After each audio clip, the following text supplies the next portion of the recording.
പുലരിക്കായി മാറി മറയേണ്ടതോർത്ത്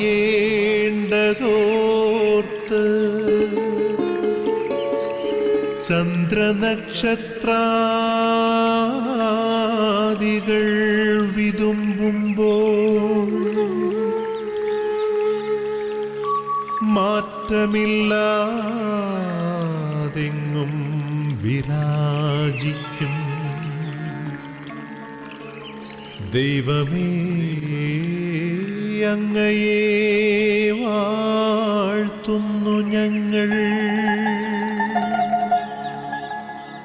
ഉദിച്ചെങ്ങും പ്രഭതൂകും പാരിലെ സൂര്യരശ്മിയേക്കാൾ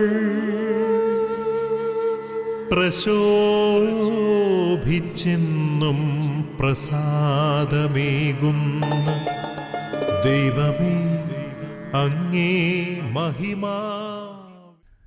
പ്രിയപ്പെട്ട പ്രേക്ഷകരെ, ഗുഡ്നസ് TV നിങ്ങൾക്കായി ഒരുക്കുന്ന ഈ പ്രഭാത വിരുന്നിലേക്ക് നിങ്ങളെല്ലാവരെയും സ്നേഹപൂർവ്വം സ്വാഗതം ചെയ്യുന്നു.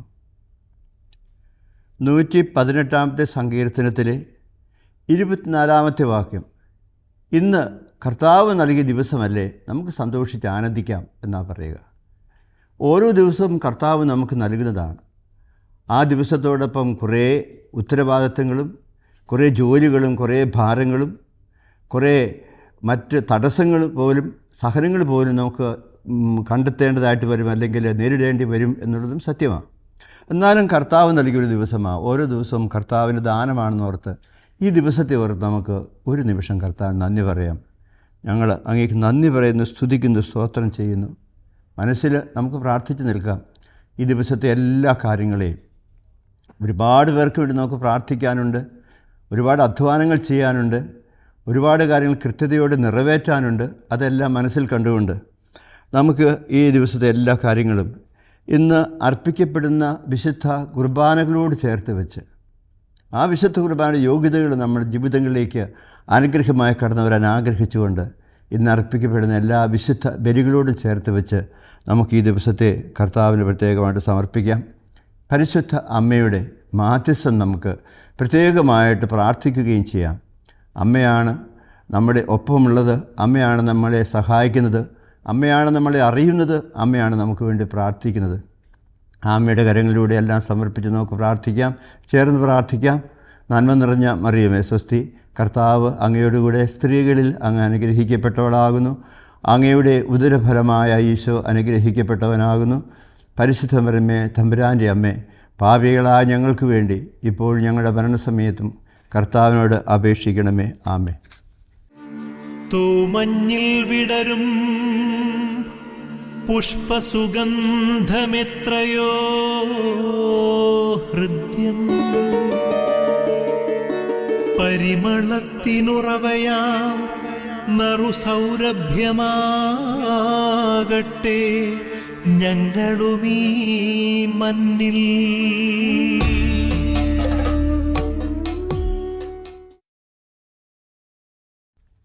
സഹോദരങ്ങളെ, നമ്മളൊരു വചനം ഇന്ന് എടുക്കുന്നത് ഏശയ്യാ പ്രവാചകൻ്റെ പുസ്തകം 33 അധ്യായത്തിൽ 6 മുതലുള്ള വചനങ്ങളാണ്. അവിടുന്നാണ് എൻ്റെ ആയുസ്സിൻ്റെ ഉറപ്പ്, രക്ഷയുടെയും ജ്ഞാനത്തിൻ്റെയും അറിവിൻ്റെയും സമൃദ്ധി അവിടുന്ന് തന്നെ. അവിടുന്ന് നൽകുന്ന സമ്പത്ത് ദൈവഭക്തിയാണ്. നമ്മളിന്ന് കൂടുതൽ ചിന്തിച്ച് പോകുമ്പോൾ, കൂടുതൽ കാര്യങ്ങൾ മനസ്സിലാക്കാൻ ശ്രമിക്കുമ്പോൾ കുറേ ചോദ്യങ്ങളൊക്കെ നമുക്ക് നമ്മളോട് തന്നെ ചോദിക്കേണ്ടതായിട്ട് വരും എന്ന് ഓർക്കുകയാണ് ഈ വചനത്തെ അടിസ്ഥാനപ്പെടുത്തി. ഞാനൊരു സംഭവം നിങ്ങളോട് പറയാം. ഒരു 1914 ഞാൻ ആലുവ അടുത്തുള്ള ഞങ്ങളുടെ ഒരു സെമിനാരിയിൽ അതിൻ്റെ അവിടെയായിരുന്നു എൻ്റെ ഉത്തരവാദിത്തങ്ങളൊക്കെ. ആലുവ പട്ടണം നമുക്കറിയാം, പെരിയാറിൻ്റെ തീരത്തുള്ള പട്ടണമാണ്. ആലുവ പാലം നിങ്ങൾക്കറിയാം, അല്ലെങ്കിൽ നിങ്ങൾ ആ വഴി യാത്ര ചെയ്തിട്ടുണ്ടാകും. അവിടെ മാർത്താണ്ഡം പാലമുണ്ട്. ആ മാർത്താണ്ഡം പാലത്തിനടുത്ത് ഒരു ചെറിയ ഗാർഡൻ ഉണ്ടാക്കിയിട്ടുണ്ട്. അത് ഫെഡറൽ ബാങ്കുകാരുടേതാണ്. അന്ന് ഫെഡറൽ ബാങ്ക് തുടങ്ങിയത് ആലുവയിലാണെന്നും ഒക്കെ നിങ്ങൾക്ക് പൊതുകാര്യ വിജ്ഞാനം നിങ്ങൾക്ക് അറിയാമല്ലോ. അതിൻ്റെ ഉത്ഭവസ്ഥാനം, ഫെഡറൽ ബാങ്കിൻ്റെ ഉത്ഭവസ്ഥാനം ആലുവയാണെന്നൊക്കെ. അപ്പോൾ അവരുടെ ഒരു പരസ്യം പോലെ വെച്ചിരിക്കുന്ന ഉണ്ടാക്കിയിരിക്കുന്നൊരു ഗാർഡനുണ്ട് അവിടെ. ആ ഗാർഡൻ്റെ ഒരറ്റത്ത് ഒരു ഭാഗത്തായിട്ട് ഒരു ബോർഡ് അവിടെയുണ്ട്, ബ്ലാക്ക് ആൻഡ് വൈറ്റിലൊരു ബോർഡ്. മഹാത്മാഗാന്ധി ചർക്കയിൽ നൂൽക്കുന്ന ഒരു വലിയ ചിത്രം. അത് ബ്ലാക്ക് ആൻഡ് വൈറ്റ്, കളറൊന്നുമില്ല. എന്നിട്ട് അതിൻ്റെ അടിയിൽ എഴുതിയിരിക്കുക, തിങ്ക് ഡിഫറൻറ്റ്, തിങ്ക് ഡിഫറൻറ്റ്. പലപ്പോഴും അതിലൂടെ യാത്ര ചെയ്യുമ്പോൾ ഇത് കാണാറുണ്ട്. പക്ഷേ ആദ്യമൊന്നും അത്ര ശ്രദ്ധിച്ചില്ല. പിന്നെ ഞാൻ പലതവണ കണ്ടപ്പോൾ എൻ്റെ മനസ്സിൽ ഇതിങ്ങനെ പതിയാൻ തുടങ്ങി. ഈ കളർഫുള്ളായിട്ടുള്ള ഈ ലോകത്തിൽ എല്ലായിടത്തും നിറങ്ങളല്ലേ, അങ്ങനെയുള്ള ലോകത്തിന് നടുക്ക് ബ്ലാക്ക് ആൻഡ് വൈറ്റിൽ അവിടെ ഒരു ഗാന്ധിജിയുടെ ചിത്രം, അതും അർദ്ധനഗ്നനായ ഗാന്ധി എന്ന് നമ്മൾ പറയുന്നൊരു ശൈലിയുണ്ടല്ലോ. ഗാന്ധിജി അവിടെ നിന്ന് ചർക്കയിൽ നൂൽക്കുകയാണ്. അതിൻ്റെ അടിയിൽ എഴുതിയിരിക്കുക, തിങ്ക് ഡിഫറൻറ്റ്, ഒന്ന് മാറി ചിന്തിക്കുക എന്ന്. അപ്പോൾ ഞാനതേക്കുറിച്ച് കൂടുതൽ ചിന്തിക്കാൻ തുടങ്ങി. ഏതായാലും അങ്ങനെയാണല്ലോ പറഞ്ഞിരിക്കുന്നത്, തിങ്ക് ഡിഫറൻറ്റ് എന്നല്ലേ, മാറി ചിന്തിക്കാൻ തുടങ്ങി. അപ്പോൾ അത് എനിക്ക് വലിയൊരു അത്ഭുതമായിട്ട് തോന്നി. ആ പടത്തിൻ്റെ ഉപജ്ഞാതാവ് ചെയ്ത് നമുക്ക് നൽകുന്ന സന്ദേശം. ഭയങ്കര ബിസിയായ ഒരു ലോകം. അവിടെ മെട്രോ ഒക്കെ വന്ന് നിൽക്കുന്ന ഈ ആലുവ ആ ഭാഗത്താണ്. അതുപോലെ തന്നെ പാലത്തിൻ്റെ അവിടെ എപ്പോഴും തിരക്കാണ്. അവിടെ അതും ഈ കളർഫുള്ളായ ലോകത്ത് ഒരു കളറുമില്ലാത്തൊരു ചിത്രം. അതോ ഗാന്ധിജി നൂൽക്കുന്ന ഇൻഡസ്ട്രിയലായിട്ട് ഏറ്റവും കേൾവി കേട്ടൊരു സ്ഥലമാണ് നമുക്കറിയാം ആലുവ പ്രദേശങ്ങളൊക്കെ. ഇൻഡസ്ട്രിയലായിട്ട് അവിടെയാണ് നൂൽക്കുന്ന ഗാന്ധിയെ വെച്ചിരിക്കുക. എന്നിട്ട് പറയാം, തിങ്ക് ഡിഫറൻറ്റ്, ഒന്ന് മാറി ചിന്തിച്ചുകൂടെ, നിങ്ങളൊന്ന് മാറി ചിന്തിക്കണം. അത്രയും പറഞ്ഞ് ഇപ്പോഴത് അവിടെ ഉണ്ടെന്ന് എനിക്ക് അറിഞ്ഞുകൂടാ. ഏതായാലും ആ ഒരു ചിത്രവും അതിൻ്റെ സന്ദേശവും എൻ്റെ ജീവിതത്തിലേക്ക് കുറേ മാറി ചിന്തിക്കാനുള്ള ഒരു പ്രേരണ നൽകി എന്ന് ഞാൻ നിങ്ങളുടെ മുമ്പിൽ പറയുകയാണ്. നമുക്കറിയാം, വലിയ മാറ്റങ്ങൾ നടന്നുകൊണ്ടിരിക്കുന്ന ഒരു യുഗത്തിലാണ് നമ്മൾ ജീവിക്കുക. ശാസ്ത്ര പുരോഗതി, അതിൻ്റെ മുമ്പിൽ എത്ര പെട്ടെന്ന് സ്പീഡാണ് ഇന്നത്തെ ഒരു പ്രത്യേകത. ഭയങ്കര സ്പീഡല്ലേ എല്ലാ കാര്യത്തിനും. ഇന്നൊന്ന് തൊട്ടാൽ മതി, ഒരു സന്ദേശം ലോകത്തിൻ്റെ ഈ അറ്റം മുതൽ മറ്റേ അറ്റം വരെ ഭൂമിയെ ചുറ്റി അത് അവിടെ എത്തിയിരിക്കും. അപ്പോൾ അങ്ങനെയുള്ള മാറ്റത്തിൻ്റെ കാര്യത്തെക്കുറിച്ച് പറയാനല്ല, വേഷത്തിലോ ജീവിതശൈലിയിലോ ഒക്കെ ആളുകളുടെ ജീവിതത്തിലൊക്കെ ഒരുപാട് മാറ്റങ്ങൾ വരുന്നുണ്ട്. അതുകൊണ്ട് ഒന്ന് വ്യത്യാസപ്പെട്ടു ചിന്തിക്കാനുള്ള ഒരു പ്രേരണ, തിങ്ക് ഡിഫറൻറ്റ് എന്ന് പറയുന്നത് നമ്മളെയൊക്കെ എങ്ങനെ ബാധിക്കും? നമുക്കറിയാം, നമ്മുടെ നാട്ടിൽ ഈ നവോത്ഥാനം എന്ന് പറയുന്ന ഒരു സംഗതി ഉണ്ടായതാണ്. നവോത്ഥാനത്തിൻ്റെ ഒരു കാലം. ഇവിടെ സാമൂഹികമായ ഒരുപാട് നവോത്ഥാന പ്രവർത്തകർ, അതിന് പ്രേരണ കൊടുത്തവർ, അതിനെ നയിച്ച ഒരുപാട് ആളുകളുടെ പേരൊക്കെ ഉണ്ട് നമ്മുടെ സമൂഹത്തിൽ. നമുക്കറിയാം, നമ്മുടെ ചാവറ കുര്യാക്കോസ് ഏലിയാസ് അച്ഛനെ, വിശുദ്ധനെ ഒക്കെ നമ്മൾ ആ രീതിയിലാണ് കാണുക. അദ്ദേഹം കേരള മണ്ഡലത്തിൽ ഒരുപാട് നവോത്ഥാനം വരുത്തിയ, പ്രത്യേകിച്ച് വിദ്യാഭ്യാസ മേഖലയിലൊക്കെ ഒത്തിരി നവോത്ഥാനം വരുത്തിയ ഒരാളാണ് എന്ന് നമുക്ക് അഭിമാനത്തോടെയൊക്കെ പറയാൻ സാധിക്കും. പിന്നെ നോക്കിക്കോളൂ, ജീവിതശൈലിയിൽ, സാമ്പത്തിക മേഖലയിൽ ഒക്കെ വരുന്ന മാറ്റങ്ങൾ എന്തുമാത്രം. നിങ്ങൾ ഈ കുടിയേറ്റക്കാരെ പറ്റി കേട്ടിട്ടുണ്ടോ? കുടിയേറ്റം എന്ന് പറയുന്നത് ഇന്ന് അന്യനാടുകളിലേക്ക്, അല്ല അന്യരാജ്യങ്ങളിലേക്കാണ്. അതിനു മുമ്പ് രണ്ടാം ലോക മഹായുദ്ധം കഴിഞ്ഞ ഒരു കാലത്ത് ഒരുപാട് ആളുകൾ ഈ തിരുവിതാംകൂറിൽ നിന്ന് മലബാർ പ്രദേശങ്ങളിലേക്ക്, കർണാടകയിലേക്ക്, തമിഴ്നാട്ടിലേക്കൊക്കെ കുടിയേറിപ്പോയി. ഉണ്ടായിരുന്നതെല്ലാം ഇട്ടെറിഞ്ഞിട്ട് അല്ലെങ്കിൽ വാരി കെട്ടി പോകുകയാണ്. പുതിയ സ്ഥലങ്ങളിലേക്ക് ഒരുപാട് മാറ്റങ്ങൾ ഉണ്ടാവുകയാണ് ജീവിതത്തിൽ തന്നെ. അപ്പോൾ ഈ മാറ്റുവിൻ ചട്ടങ്ങളെ, അല്ലെങ്കിൽ നിങ്ങളെ അത് മാറ്റുമെന്ന് പറയുന്ന കുമാരനാശാൻ്റെ കവിതയൊക്കെ നമുക്കറിയാം, മാറ്റുവിൻ ചട്ടങ്ങളെ. അപ്പോൾ ഈ മാറ്റത്തിൻ്റെ ഒരു മേഖല, ഇത് നമ്മുടെ ആധ്യാത്മിക ജീവിതത്തിലേക്ക് കടന്നു വരുമ്പോൾ വളരെ പ്രധാനപ്പെട്ട ഒന്നാണ്. എല്ലായിടത്തും മാറ്റങ്ങൾ വരുന്നുണ്ട്.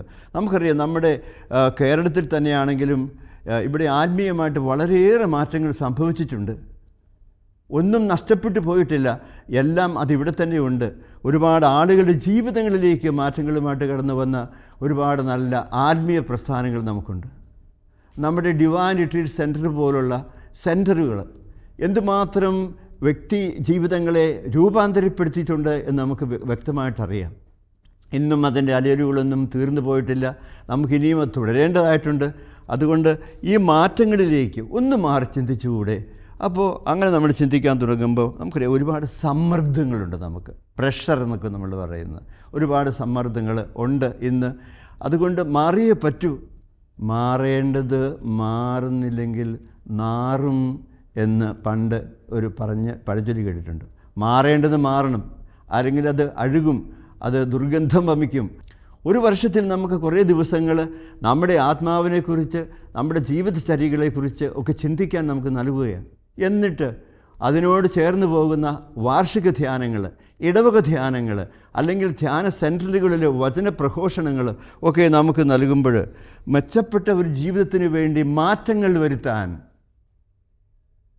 നമുക്ക് നൽകുന്ന ദൈവികമായ പ്രേരണയായിട്ട് അത് കണ്ടേ മതിയാവൂ എന്ന് നമ്മൾ ഓർക്കുകയാണ്. അപ്പോൾ ഇതിൻ്റെ ഒരു ഉത്തേജനം എന്നൊക്കെ പറയുന്ന കർത്താവ് നമുക്ക് നൽകുന്ന വചനങ്ങളൊക്കെയാണ്. അവൻ പറഞ്ഞു ശീലങ്ങൾ മാറ്റണം. ലൂക്കായുടെ സുവിശേഷം 3 നമ്മൾ എടുക്കുമ്പോൾ സ്നാപകൻ പറയുന്നതാണ്, നിങ്ങളുടെ ശീലങ്ങളെയൊക്കെ നിങ്ങൾ മാറ്റിയേ പറ്റൂ. ഒരുപാട് നിങ്ങൾ കെട്ടിപ്പിടിച്ച് കൊണ്ടു നടക്കുന്ന കാര്യങ്ങളൊക്കെ ഇല്ലേ, തിന്മയുടെ ഓരോ തലങ്ങളെ, അതിൽ നിന്നൊക്കെ നിങ്ങൾ മാറണം. അതുകൊണ്ട് കുന്നുകളെ നിരത്തുക, താഴ്വരകളെയൊക്കെ നികത്തുക, വളഞ്ഞതൊക്കെ നേരെയാക്കുക, കർത്താവിൻ്റെ വഴി തേടുക. അപ്പോൾ നമുക്ക് തിങ്ക് ഡിഫറൻറ്റ് എന്ന് പറയുന്നതിനെ കുറച്ചുകൂടി നമ്മുടെയൊക്കെ ജീവിതത്തിലേക്ക് ആവിഷ്കരിച്ച് വരുമ്പോൾ നമ്മൾ മാറാൻ പറ്റില്ല എന്ന് വിചാരിക്കുന്ന കുറേ കാര്യങ്ങളൊക്കെ ഉണ്ട്. ഇങ്ങനെയൊക്കെ അങ്ങ് പോയാൽ മതി എന്ന് പറയുന്ന ചില കാര്യങ്ങൾ. ഇനി മാറാൻ പറ്റാത്ത ചില ആളുകളുണ്ട്. അവരെന്ത് ചെയ്യും? മോറലൈസ് ചെയ്യും എന്ന് പറഞ്ഞാൽ അതൊരു തരം ഐസാണ് കേട്ടോ. മോറലൈസ് ചെയ്യും എന്ന് പറഞ്ഞാൽ എല്ലാവരും ഒക്കെ അങ്ങനെ ഇങ്ങനെയൊക്കെ അല്ലേ ജീവിച്ചു പോകുക, അതൊക്കെ പോരെ, അല്ലെങ്കിൽ മനുഷ്യനല്ലേ. വേറൊരു കൂട്ടർ മിനിമൈസ് ചെയ്യും, അത് വേറൊരു ഐസാണ്. തെറ്റുകളെ അത് നമ്മൾ മിനിമൈസ് ചെയ്യുക. അതിന് വലിയ ഇത്ര കാര്യമൊന്നും അത്ര കാര്യമായിട്ട് എടുക്കാനൊക്കെ ഉണ്ടോ, ചെറിയ കാര്യമല്ലേ. പിന്നെ വേറെ ചിലർക്ക് റാഷണലൈസ് ചെയ്യും. ഈ 3 ഐസുകളാണ്: മോറലൈസ്, മിനിമൈസ്, റാഷണലൈസ്. ഇനി വല്ലതൊക്കെ കണ്ടുപിടിക്കാം നമുക്ക് വേണമെങ്കിൽ. അപ്പോൾ അങ്ങനെ സ്വന്തം തെറ്റുകളെ, സ്വന്തം ജീവിതത്തിലെ പരാജയങ്ങളെ, തകർച്ചകളെ, വീഴ്ചകളെയൊക്കെ ഈ ഐസ് ചേർത്ത് മാറ്റിക്കളയുന്ന രീതി വിട്ടിട്ട് നമുക്ക് യഥാർത്ഥത്തിൽ വലിയ മാറ്റങ്ങൾക്ക് വിധേയമാണ്. ഉപവാസത്താലും പ്രാർത്ഥനയാലും പാപത്തെക്കുറിച്ചുള്ള പശ്ചാത്താപത്താലും മിശിഹായ അവിടുത്തെ പിതാവിനെയും പരിശുദ്ധാത്മാവിനും നമുക്ക് പ്രസാദിപ്പിക്കാമെന്ന് സീറോ മലബാർ കുർബാനയിലൊരു പ്രാർത്ഥനയുണ്ട്. ഉപവാസമുണ്ട്, പ്രാർത്ഥനയുണ്ട്, പാപത്തെക്കുറിച്ചുള്ള പശ്ചാത്താപമുണ്ട്, തിരുത്തലുകളൊക്കെ ഉണ്ട്. അങ്ങനെ നമ്മളിലേക്ക് മാറ്റങ്ങൾ വരട്ടെ. മാറുമ്പോഴാണ് ദൈവകൃപ ഒഴുകുക. അതുകൊണ്ട് എനിക്കൊരു മാറ്റവും ആവശ്യമില്ല എന്ന് ചിന്തിക്കുന്നത് ശരിക്കും പറഞ്ഞാൽ ഭോഷത്വമാണ്. നമുക്കൊരുപാട് മാറ്റങ്ങൾക്ക് ഉള്ള വേദികൾ തുറക്കുന്നുണ്ട്. ഒരുപാട് അനുകൂലമായ സാഹചര്യങ്ങളൊക്കെ നമ്മുടെ സഭ നമുക്ക് നൽകുന്നുണ്ട്. ഇങ്ങനെ നമുക്ക് ലഭിക്കുന്ന അനുകൂലമായ സാഹചര്യങ്ങളിലൂടെ വലിയ മാറ്റങ്ങൾക്ക് നമ്മൾ വിധേയപ്പെട്ടേ പറ്റൂ. 38 വർഷമായിട്ട് തളർവാദ രോഗിയായിട്ട് കിടന്ന ഒരുത്തനെ കർത്താവ് എഴുന്നേൽപ്പിക്കുക. നീ ഈ കിടപ്പ് കിടക്കരുത്, ഇവിടെ ഇത്രയും കാലമായില്ലേ, നീ എന്ത് ഒരു മാറ്റത്തിന് വിധേയനാകാത്ത, നിന്നെ ഞാൻ മാറ്റിത്തരാം, കർത്താവിനെ യോജിപ്പിക്കുക. പണ്ടൊരു ചെറുപ്പക്കാരനല്ല, ഒരു മധ്യവയസ്കനായ ഒരാൾ എന്നോട് പറഞ്ഞു, അച്ഛാ 25 വർഷമായിട്ട് എനിക്ക് കിട്ടാത്തൊരു കൃപ കിട്ടി. ആ മനുഷ്യൻ ഒരു ധ്യാന സെൻറ്ററിൽ പോയി ധ്യാനം കൂടി തിരിച്ചു വന്നു കഴിഞ്ഞപ്പോൾ വലിയ ഒരു മാറ്റം, ചിന്തകൾക്കൊക്കെ ഒരു മാറ്റം വരിക. തിങ്ക് ഡിഫറൻ്റ് എന്ന് പറഞ്ഞതുപോലെ. എന്നിട്ട് അദ്ദേഹം പറഞ്ഞു, എല്ലാ ദിവസവും പള്ളിയിൽ പോയാലും പള്ളിയുടെ ഏറ്റവും അറ്റത്തോ നടയിലോ പള്ളി നടയിലായിരുന്നു കുർബാന സംബന്ധിച്ചുകൊണ്ടിരുന്നു. ധ്യാനം കൂടിയ ശേഷം ആദ്യമായിട്ട് പള്ളിയുടെ ഏറ്റവും മുമ്പിൽ പോയി നിന്നു. ആൾക്കാരോട് ചേർന്ന് നിന്നപ്പോഴാണ് അച്ഛനിടുന്ന ഉടുപ്പുകളെക്കുറിച്ചൊക്കെ ചിന്തിക്കാൻ തുടങ്ങിയത്. ഇങ്ങനെയുള്ള ഉടുപ്പുകളൊക്കെ അച്ഛൻ കുർബാനയ്ക്ക് ഇടുന്നുണ്ടല്ലോ, അവിടെ എന്തെല്ലാം കാര്യങ്ങൾ നടക്കുക, സക്രാരി എന്താ, അതിനകത്ത് എന്താ ഉള്ളത്, വിശുദ്ധരുടെ ചിത്രങ്ങളൊക്കെ ഉണ്ട്, അതൊക്കെ എന്താ, അങ്ങനെ ഒരു കുർബാന എന്താണെന്ന് അടുത്തടുത്ത് ചെന്നപ്പോൾ ഒന്ന് മാറി ചിന്തിക്കാൻ തയ്യാറായപ്പോൾ വലിയ ദൈവ അനുഭവത്തിൻ്റെ വേദി എനിക്ക് വേണ്ടി തുറക്കപ്പെട്ടു എന്ന് പറഞ്ഞ് നഷ്ടപ്പെട്ടു പോയ നല്ല കാലഘട്ടത്തെ ഓർത്ത് ദുഃഖിക്കുന്നൊരു മനുഷ്യനെ ഒന്ന് മാറി ചിന്തിക്കാൻ പറ്റുമോ നമുക്ക് പല കാര്യത്തെക്കുറിച്ചും? ഈ വഴി അല്ലെങ്കിൽ ഈ പോക്ക് ശരിയല്ല എന്ന് ചിന്തിക്കുമ്പം വേറൊരു വഴി മാറി ചിന്തിക്കുന്ന ഒരു ചിന്തയുടെ മേഖലയിൽ കടന്നു വരാൻ കർത്താവിനോട് നമ്മളൊക്കെ മാറ്റത്തിന് വിധേയരാകേണ്ടവരാണെന്ന ബോധ്യത്തിലേക്ക് കടന്നു വരാൻ, ചില ഫിക്സ്ഡ് ഐഡിയാസ് ഉള്ളതൊക്കെ മാറിപ്പോകാൻ, എന്നിട്ട് സുവിശേഷം നമുക്ക് നൽകുന്ന, കർത്താവ് നമുക്ക് നൽകുന്ന വെളിച്ചമനുസരിച്ച് നമ്മുടെ ജീവിതങ്ങൾക്ക് മാറ്റം വരുത്താൻ നമുക്ക് ഇന്ന് പ്രത്യേകമായിട്ട് പ്രാർത്ഥിക്കാം. കർത്താവേ, എന്നെ നീ മാറ്റണമേ എന്ന് നമ്മൾ പ്രാർത്ഥിക്കുക. നാഥ സമർപ്പിക്കുന്നു, എന്നെ സമർപ്പിക്കുന്നു എന്ന ഗാനത്തിൻ്റെ അവസാനം നമ്മളങ്ങനെ പറയുക, നാഥ മാറ്റണമേ, എന്നെ നീ മാറ്റണമേ, പൂർണ്ണമായിട്ട് മാറ്റണമേ. ഒന്നിനെ നീതീകരിക്കാതെ വലിയ മാറ്റങ്ങൾക്ക് എൻ്റെ ജീവിതം, എൻ്റെ സ്വഭാവം വിധേയപ്പെടാൻ നീ എന്നെ മാറ്റത്തിന് വിധേയനാക്കണമേ എന്നുകൂടി നമുക്ക് പ്രത്യേകമായിട്ട് ഇന്ന് പ്രാർത്ഥിക്കാം. ആബാ പിതാവേ, സ്നേഹാഗ്നിയാൽ ജ്വലിക്കട്ടെ മക്കളാ ഞങ്ങളെല്ലാം.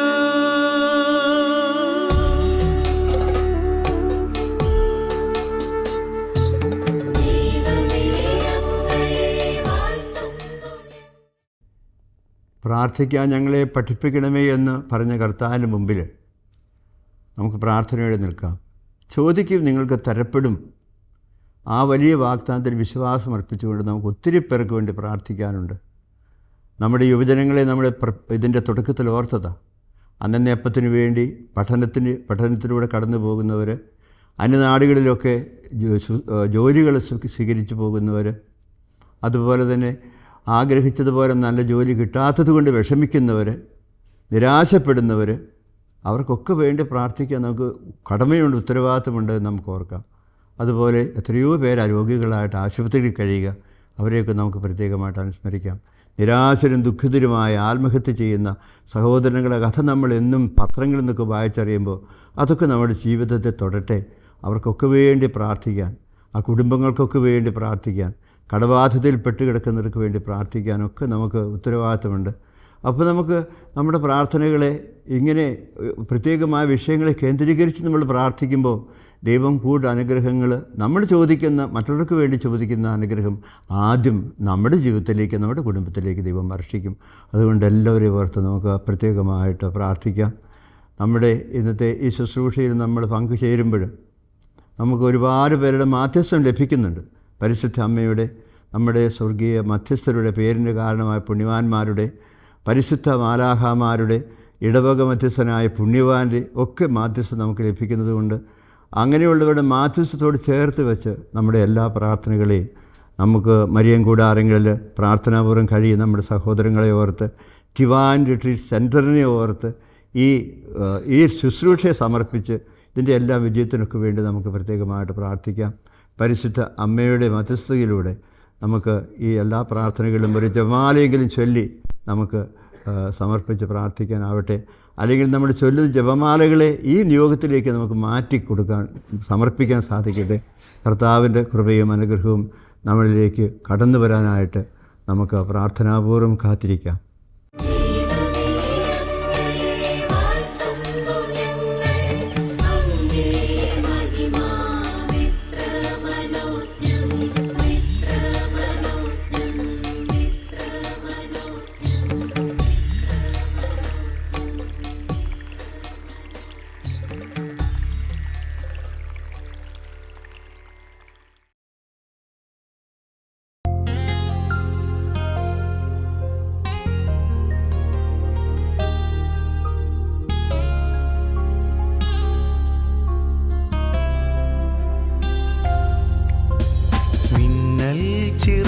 ചിറകുമായി അലയാഴികൾക്കുമേൽ പറന്നു പറന്നു പറന്നു പോയിടാ അടയാളങ്ങളായി ഇനി ലോകാതിർത്തികൾ കടന്നു കടന്നു കടന്നു പാറിടാ തിരുവചനത്തിൻ സാക്ഷികളാകാൻ ഉണർന്നെണീറ്റിടാം. ആത്മാവിൻ നവശക്തി ധരിക്കാൻ വചനം ധ്യാനിക്കാം. വചനത്തീ മഴ പെയ്യട്ടെ, ആത്മാവിൻ കനലെരിയട്ടെ. ആളിക്കത്തി തീക്കാറ്റായി ഒരു പുതുയുഗമായി മാറട്ടെ. ഒരു യുഗം ഇത് പുതുയുഗം, ഒരു യുഗം പുതുയുഗം, ഒരു യുഗം ഇത്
അറിയുമ്പോൾ അറിയുന്നു നാഥ.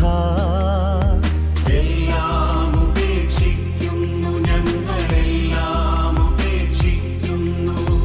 ഒന്നു മാത്രം അനശ്വരമായി ദൈവസ്നേഹമെന്നും ആർക്കും അനുഭവമായി.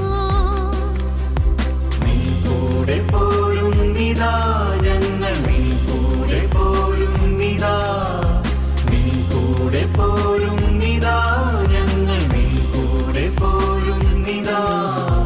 ഒരു യുഗം ഇത് പുതുയുഗം, ഒരു യുഗം പുതുയുഗം, ഒരു യുഗം ഇത് പുതുയുഗം, ഒരു യുഗം പുതുയുഗം.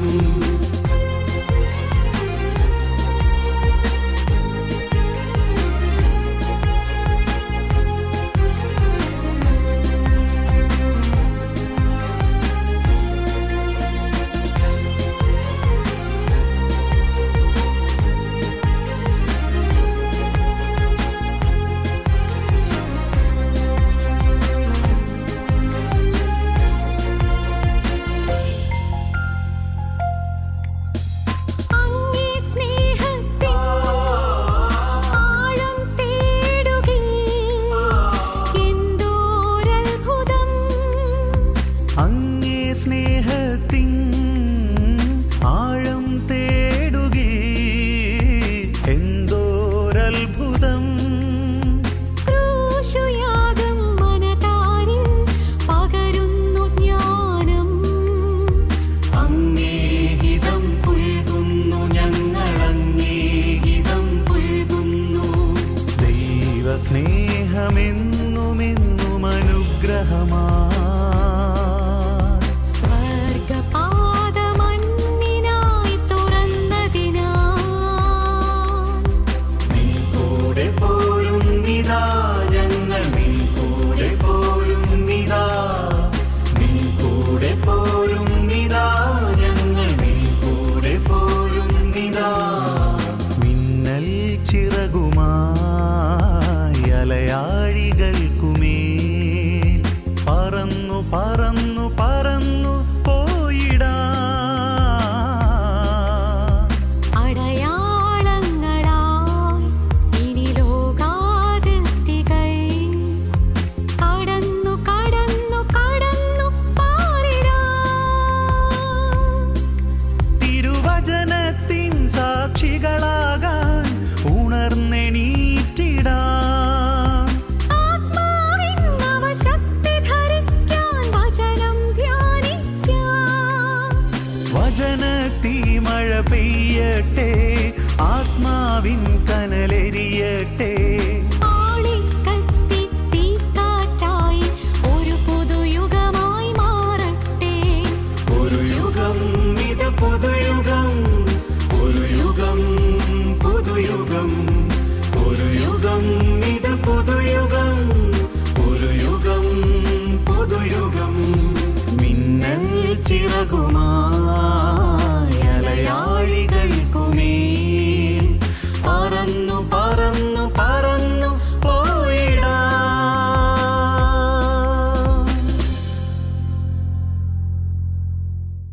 സഭയോട് ചേർന്ന് നമുക്ക് നമ്മുടെ ജീവിതങ്ങളിലേക്ക് കൃപ നിറയുന്ന ആശീർവാദത്തിന് വേണ്ടി നമുക്ക് കാത്തിരിക്കാം.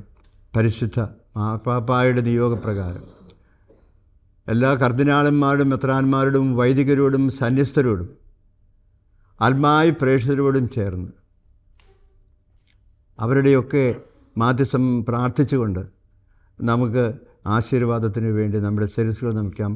കണ്ണുകളടച്ച് കരങ്ങൾ കൂപ്പി ത്രിയേക ദൈവത്തിൻ്റെ അനുഗ്രഹവും ആശീർവാദവും നമ്മുടെ ജീവിതങ്ങൾ നിറയാനായിട്ട് നമുക്ക് പ്രാർത്ഥിക്കാം. കർത്താവായ ഈശോ മിശിഹായുടെ കൃപയും പിതാവായ ദൈവത്തിൻ്റെ സ്നേഹവും പരിശുദ്ധാത്മാവിൻ്റെ നിറവും എല്ലാ നന്മകളും അനുഗ്രഹങ്ങളും നിങ്ങളോടും നിങ്ങളുടെ കുടുംബത്തോടും നിങ്ങൾ ചെയ്യുന്ന എല്ലാ ജോലികളോടും അധ്വാനങ്ങളോടും ഉണ്ടായിരിക്കട്ടെ, ഇപ്പോഴും എപ്പോഴും എന്നേക്കും. ആമേൻ. കർത്താവ് നമുക്ക് നൽകിയ ദിവസം ഒരു നല്ല ദിവസമായിരിക്കട്ടെ. എല്ലാ കൃപകളും നിങ്ങളുടെ ജീവിതത്തിൽ നിറയാനിടയാകട്ടെ എന്ന് പ്രാർത്ഥിക്കുന്നു. ആമേൻ.